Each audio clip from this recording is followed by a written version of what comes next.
তো এটা হচ্ছে বেনারসের প্রথম দিন, আর আমরা একটু বিকেলের আগে আগেই বেরিয়ে পড়ি। আর তোমাদের প্রথমেই বলে রাখি এই ভিডিওটা একটু লং হবে, কারণ আমরা প্রথম দিন বেনারসের কেমনভাবে কাটিয়েছি পুরোটাই এখানে শেয়ার করেছি। তো আমাদের প্রথম দিন প্ল্যানই ছিল যে আমরা একটু বেনারসের অলিগলিগুলো ঘুরবো, দেন সন্ধ্যা আরতি দেখবো আর একটু নৌকাতে চড়বো, যেগুলো বেনারসের একটা ফেমাস জিনিস। তো যাই হোক, তারপরে আমরা একটা গলিতে ঢুকেও যাই, আর এখানকার গলিগুলোতে খুব সুন্দরভাবে পেন্ট করা। দেন এখানে অনেক ধরনের স্টল আছে, খাবার দোকান আছে, মানে এভরিথিং সব এই অলিগলিতেই আছে। মানে ওভারঅল পরিবেশটা না খুব সুন্দর লাগে দেখতে। তো তারপর কি আমরা এখানকার একটু স্ট্রিট ফুড ট্রাই করে নিলাম, আর এখানে খাওয়া দাওয়াগুলো না খুব ভালো, মানে খুব হাইজিনিক ওরা মেনটেন করে, যেটা খুব ভালো লাগলো। তো তারপরে ওখানে খাওয়া দাওয়ার পর আমরা ঘাটের দিকে যেতে যেতে অনেক ফটোশ্যুটও করি। আর এখানকার গলিগুলোতে না খুব সুন্দর ফটো ওঠে, মানে তোমাদের সাথে সেই ফটোগুলো আমি শেয়ারও করব। আর তোমরা যদি কেউ ফটো তুলতে আসো না, একটু দিনের মানে একটু বিকেলের আগে আগে আসবে, তাহলে রোদটা খুব ভালো পড়ে, মানে আলোর জন্য ফটোগুলো খুব সুন্দর হয়। তো তারপর আমরা ঘাটে ফাইনালি চলে এলাম, আর এটা হচ্ছে দশাশ্বমেধ ঘাট। আর এই যে তো ভিড় দেখছো, এই ঘাটেই সন্ধ্যা আরতিটা হয়। আর মানে তোমরা যদি কেউ একটু ক্লোজে মানে চেয়ারে বসে দেখতে চাও, তাহলে একটু আগে থেকে লাইন দিতে হবে। বাট আমরা সেরকম কিছু করিনি, কারণ আমরা একটু আরও আশেপাশে যে ঘাটগুলো ছিল সেগুলো একটু ঘুরবো, প্লাস নৌকাতেও চড়বো। তো আর কি আমরা একটু আশেপাশে ঘুরে একটু উপরের দিকে যাচ্ছি। উপরে না খুব সুন্দর সুন্দর বড় বড় বসার জায়গা আছে, তো ওখান থেকে বসে ভিউটা খুব সুন্দর লাগে। আর দেখো মানে ভিউটা ঠিক এতটাই ভালো লাগছিল দেখতে। তারপর কি আর ওখানে কিছু ফটোগ্রাফারের সাথে দেখা হয়ে গেছিলো, তো ওরা একটু রিকোয়েস্ট করলো ফটোর জন্য, তো ওখানে একটু ফটোশ্যুট করে দেন আমরা বোটে উঠেও গেলাম।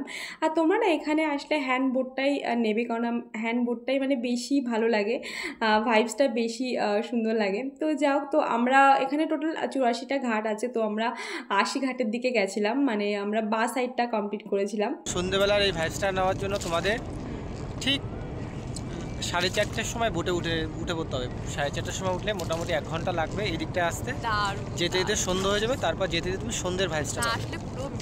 আর তখন প্রজিত আমাকে এই ভাইবসটার কথাই বলছিল, মানে চারিদিকটা এত সুন্দর লাগছিল, রোমান্টিক, আর আকাশের চাঁদও ছিল, আর পুরো 84টা ঘাটটা হাফ মুন শেপে দেখা যায়।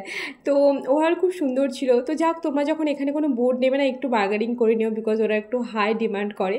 তো তারপর ওখান থেকে নিচে নেমে আমি একটা প্রদীপও জ্বালিয়ে নিলাম, আর চারিদিকটা ওভারঅল মানে ভাইবসটা খুব সুন্দর লাগছিল।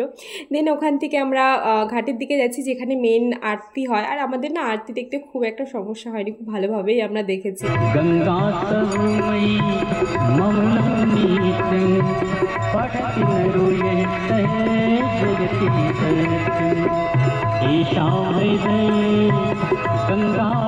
তো খুব ভালোভাবে আরতি দেখে আমরা চা খাওয়ার জন্য যাচ্ছি, কেননা বেনারসের ঘাটে এসে চাটা একদমই মিস করা যাবে না। তো তারপরে ওখানে বসে চা খেতে খেতে আমরা নেক্সট ডের প্ল্যানই করছিলাম, কেন নেক্সট ডেতে আমরা বাবার দর্শনের জন্য যাব কাশী বিশ্বনাথ মন্দিরে পুজো দেওয়ার জন্য। তো তারপরে এটাই প্ল্যান করতে করতে আর এটাও ভাবছি যে আমরা রুমে যাওয়ার সময় অলিগলি দিয়েই রুমে ব্যাক করব, কেন রাতের অলিগলিটা কেমন হয় সেই ভাইবসটা নেওয়ার জন্য।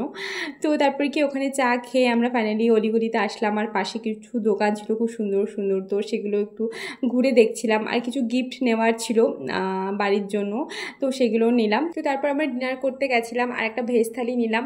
আর এখানে ভেজ থালির দাম পার হেড 150 থেকে 200-এর মধ্যেই পড়ে, আর খাওয়ার কোয়ালিটি খুব সুন্দর হয়। তো আর একটা নিলে না দুজনের মিনিমাম হয়ে যায়।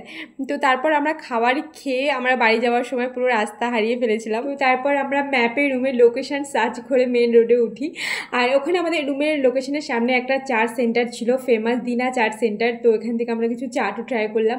তো তোমরা যদি কখনো বেনারস আসো, এখান থেকে ট্রাই করতেই পারো, মানে রিজনেবল প্রাইসের মধ্যে ভালোই খেতে ছিল।